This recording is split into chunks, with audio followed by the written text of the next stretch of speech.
तो मुस्कुरा दो थोड़ा, हमारी जिंदगी में खुशी आएगी। अस्सलाम वालेकुम, हम आ गए।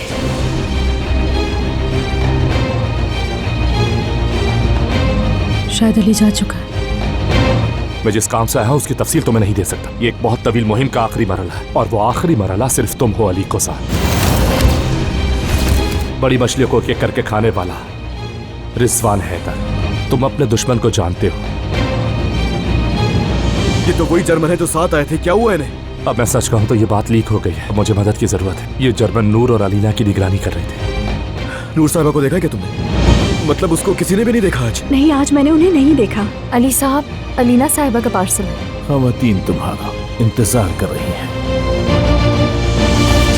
ये मोहब्बत बदुआ बन गई है, ये सजा